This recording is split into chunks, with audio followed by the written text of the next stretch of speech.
यहाँहरू सम्पूर्णलाई एकमुष्ट हार्दिक स्वागत सम्मान गर्दै यति बेला हामी जनता समाजवादी पार्टीको तर्फबाट आसन्न फागुन 21 गते हुन लागिरहेको निर्वाचनको निमित्त चुनावी अभियानका क्रममा यहाँहरूको घर दैलोमा यहाँहरूको यो धडाके खाएर मङ्गलबारे चोकमा उपस्थित भएका छौँ र यहाँहरूलाई विनम्र अनुरोध गर्दछौँ कि आसन्न फागुन 21 गते हुन लागिरहेको निर्वाचनमा हाम्रा जनता समाजवादी पार्टीको तर्फबाट नगेन्द्र पारगरी लिम्बुज्यूको उम्मेदवारी रहेको छ।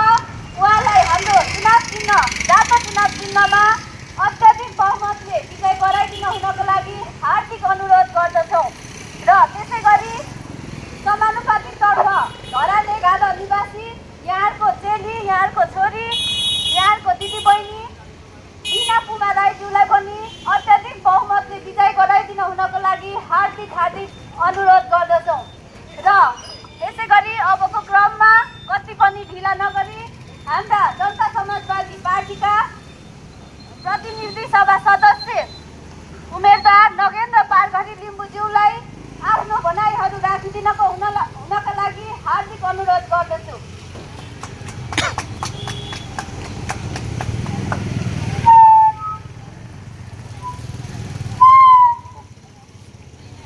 धन्यवाद छ सञ्चालिका बहिनी जनता समाजवादी पार्टी धरान उपमहानगर कमिटीका सहसचिव कौशिला चेम्जोङ राईज्यू र आसन्न फागुन 21 गते हुन लागिरहेको प्रतिनिधि सभा सदस्य निर्वाचनको लागि सुनसरी 1 को निर्वाचन परिचालन समितिको सचिवलाई सदस्य हुनुहुन्छ, आर्थिक समितिका सदस्य हुनुहुन्छ र उपस्थित रहनुभएका पार्टीका विभिन्न तह तबकामा रहनुभएका नेतागणज्यूहरू र धरान 11 मङ्गलबारे चोकमा बजारमा रहनुहुने आमा बुवा दाजुभाइ तथा दिदीबहिनीहरू, मैले मान्नुपर्ने र धरान 11 का सम्पूर्ण आम मतदाताजीहरू, त्यस्तै गरेर सुनसरी निर्वाचन क्षेत्र नम्बर 1 बाट पाल्नुभएका यस मङ्गलबारे बजारको लागि आउनुभएका सम्पूर्ण तमाम तपाईँ मतदाता आमा बुवा दाजुभाइ तथा दिदीबहिनीहरूमा म धरान 15 स्थायी निवासी नगेन्द्र पारगरी लिम्बुको तर्फबाट र प्रतिनिधि सभा सदस्यको उम्मेदवार जनता समाजवादीको तर्फबाट जाँतो चुनाव चिन्ह लिएर म चुनावी मैदानमा उपस्थित भएको नगेन्द्र पारगरी लिम्बुको तर्फबाट यहाँहरू सम्पूर्णलाई म सेवारो सेवा छोड्ने र फ्याफुल्ला टाँसीतेले समावेशी नमस्कार सम्पूर्णलाई म टक्राउन चाहन्छु।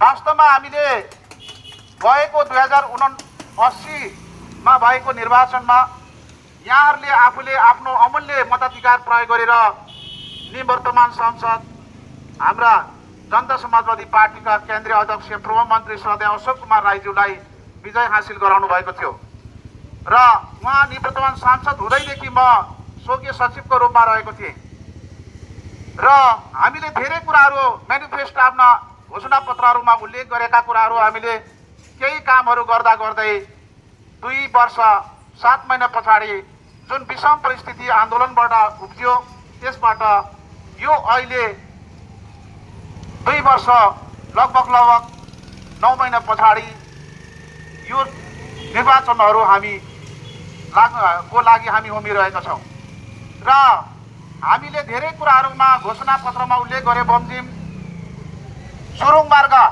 धरान र लेउतीको लागि 2 वर्ष 2080-81 र 81-82 मा 50-50 लाख परेको थियो। त्यसमा बृहत यसको चाहिँ डिपिआर बनेर अब यो प्राथमिक वातावरणीय परीक्षण पनि भएर रहेको छ।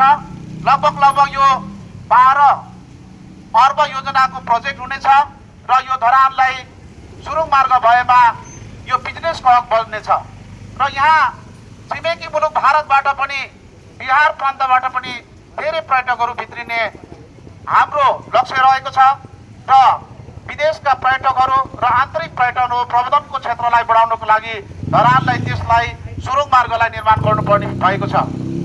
र त्यस पछाडि धरानको काकाकुली अवस्था खानेपानीलाई सधैँ राजनीतिक हामीले गरिरहेका छौँ धरानवासी जनताहरूसँग। तर हामीले यसको लागि धेरै ठुलो हाम्रो शिक्षा विज्ञान प्रविधि मन्त्रालयमा हुँदा म सचिवालयमा काम गरेको थिएँ र डिपिआर भएको 5,73,55,53,180 रुपियाँ 16 पैसा भएको थियो।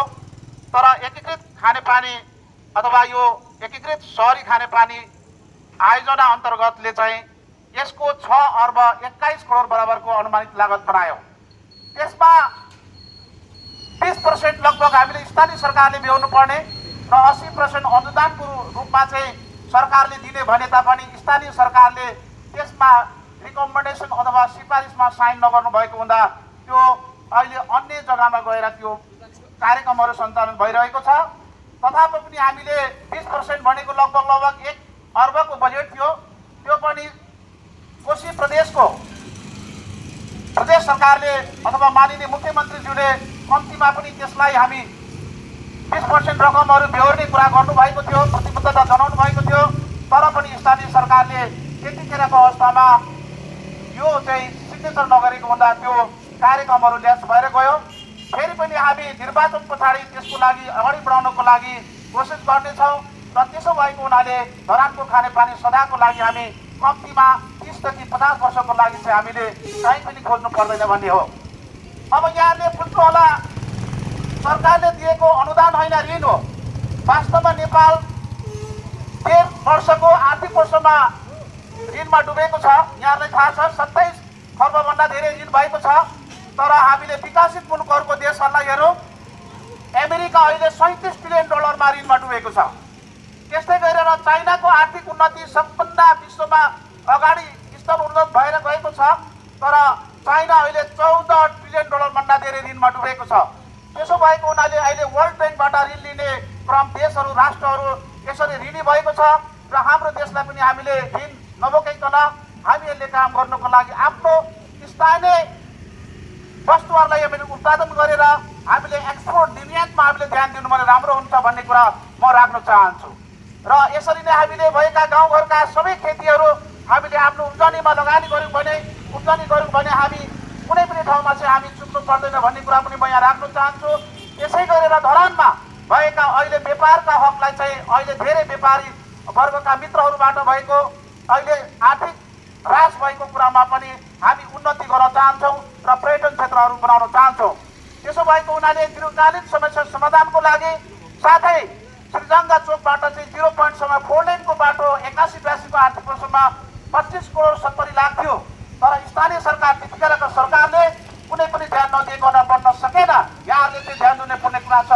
र अहिले यो चोक बाटो रहेको आइसोरे मार्ग हुलाकी मार्गमा पनि एडिबीले यसको चाहिँ कम्तीमा पनि हाम्रो केन्द्रीय सरकारमा हामी रहँदाखेरि सङ्घमा रहँदाखेरि यसको लागि हामीले के गरेका छौँ भने डिपिआर गरेको छ, सर्वे गरेको छ। यसलाई तपाईँहरूले चाहिँ बबरमल काठमाडौँ अथवा सहरी विकास मन्त्रालयको विभाग बबरमलले यसलाई कार्यान्वयन गर्नेछ।